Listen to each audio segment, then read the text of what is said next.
کہ محرم الحرام کی 10 تاریخ کو شہزادہ گلبو قبا، شہید دشت کرب و بلا، جگر پارہ فاطمہ الزہرا، نور نگاہ علی مرتضی، نواسہ مصطفیٰ، حضرت امام علی مقام سیدنا امام حسین رضی اللہ تعالیٰ عنہ اور آپ کے خانوادہ کی 72 تن کی ایک دردناک شہادت ہے۔ اور جو ہی مغرب کی بلندیوں سے ہم چاند کو دیکھتے ہیں کہ محرم شروع ہو گیا تو وہ خونی داستانیں بھی ہمارے سامنے آ جاتی ہیں کہ جو یزیدیوں نے آل بیت اطہار پر ظلم و ستم کیا۔ آل بیت اطہار وہ ہیں کہ جن کے فضائل کو، جن کی عظمتوں کو اللہ کے قرآن نے بیان کیا ہے۔ سورہ الشورى کی آیت نمبر 23 اللہ نے فرمایا قل، اے میرے پیارے نبی صلی اللہ علیہ وسلم، آپ اپنی امت میں ایک اعلان فرما دیں، قل لا اسألکم علیہ اجرا الا المودۃ فی القربى، کہ اے میری امت، اس دین اسلام کو تم تک پہنچانے کے لیے میں نے جتنی کاوشیں کی، جتنی اذیتیں برداشت کی، جتنی جدوجہد کی، اللہ کی رضا کے لیے ہے۔ میں تم سے کوئی اس کا اجر اور بدلہ نہیں مانگتا،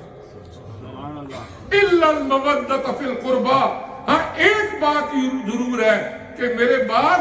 میرے قرابت داروں کو میرے اہل بیت سے مودت اور محبت اور عقیدت رکھنا، ان سے محبت کرتے رہنا، یہ ایک ہے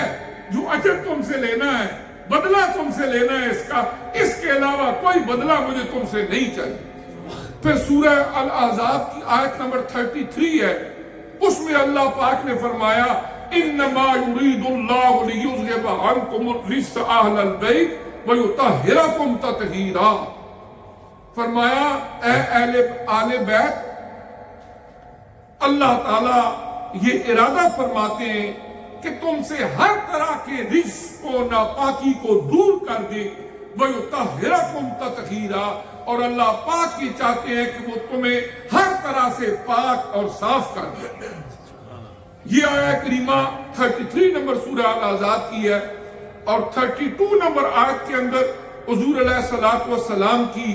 ازواج مطہرات کو مخاطب کیا گیا، یا نساء النبی، اے پیارے نبی کی بیویوں۔ اور اس میں چونکہ حضور علیہ السلام کی بیویاں بھی ظاہر ہے آل بیت ہیں، لیکن اس کے ساتھ ساتھ کچھ احادیث مبارکہ وہ ہیں کہ جن کے اندر حضور علیہ السلام نے خصوصی طور پر حضرت علی شیر خدا رضی اللہ تعالیٰ عنہ، حضرت سیدہ فاطمہ الزہرا رضی اللہ تعالیٰ عنہ، حضرت امام حسن رضی اللہ تعالیٰ عنہ اور حضرت امام حسین رضی اللہ تعالیٰ عنہ کو فرمایا کہ یہ میرے آل بیت ہیں۔ حضرت سیدہ عائشہ صدیقہ رضی اللہ تعالیٰ عنہ فرماتی ہیں کہ جب آیت مبالہ نازل ہوئی، جس میں نجران کے عیسائیوں کا واقعہ قرآن میں موجود ہے، مبالہ کی آیت نازل ہوئی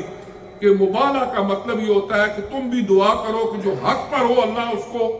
کامیابی دے، اور جو نہ ہو اللہ پاک اس کو انجام تک پہنچائے، یہ مبالہ ہوتا ہے۔ تو حضور علیہ السلام نے ایک چادر لی، اس میں حضرت امام حسن کو پہلے بلایا، پھر حضرت امام حسین کو بلایا، پھر حضرت فاطمہ الزہرا رضی اللہ تعالیٰ عنہ آئی، پھر حضرت علی شیر خدا رضی اللہ تعالیٰ عنہ آئے، اور اس چادر میں حضور علیہ السلام بھی تھے۔ فرمایا یہ میرے آل بیت، یہ میرے اہل بیت ہیں۔ اور حضور علیہ السلام کا ارشاد گرامی ہے کہ میرے جو اہل بیت ہیں ان کی مثال ایسے ہے جیسے حضرت نوح علیہ السلام کی کشتی، سفینہ نوح سے تعبیر کیا کہ جس طرح حضرت نوح علیہ السلام کی کشتی بنی، فرمایا گیا جو بھی جاندار یا جو بھی انسان اس کشتی میں آ جائے گا اللہ تعالیٰ اس کو نجات دے دے گا۔ حضرت نوح علیہ السلام کا سگا بیٹا کنعان، اس نے کہا میں پہاڑی پر چڑھ جاؤں گا، لیکن اللہ کے عذاب سے پہاڑ کی چوٹی بھی اسے نہ بچا سکی اور طوفان نوح میں غرق ہو گیا۔ لیکن جو لوگ اس کشتی میں آ گئے اللہ تعالیٰ نے ان کو نجات دے دی، یہ قرآن میں موجود ہے۔ تو آقا علیہ السلام نے فرمایا میرے آل بیت اطہار بھی حضرت نوح علیہ السلام کی کشتی کی طرح ہیں کہ جو اس کشتی پہ سوار ہو گیا، ان سے عقیدت محبت کا تعلق رکھا، وہ کامیاب ہو گیا، اور جس نے ان سے بغض کیا، نفرت کی، ان کو اذیتیں دی، وہ ناکام و نامراد ہوا۔ اور پھر جس وقت حضور علیہ السلام نے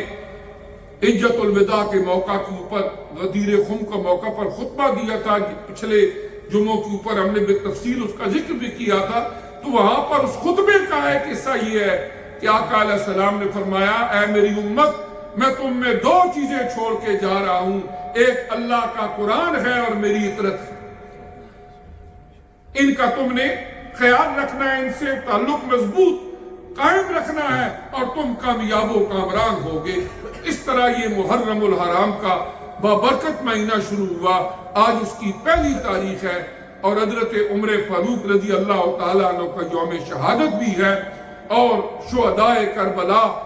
انہوں نے اللہ کے دین کی سربلندی کے لیے اپنی جانیں تو دے دی، لیکن آقا نامدار صلی اللہ علیہ وسلم اپنے نانہ پاک کی اس دین کی ناموس پر حرف نہیں آنے دیا۔ قتل حسین اصل میں مرگ یزید ہے، اسلام زندہ ہوتا ہے اور کربلا کے بعد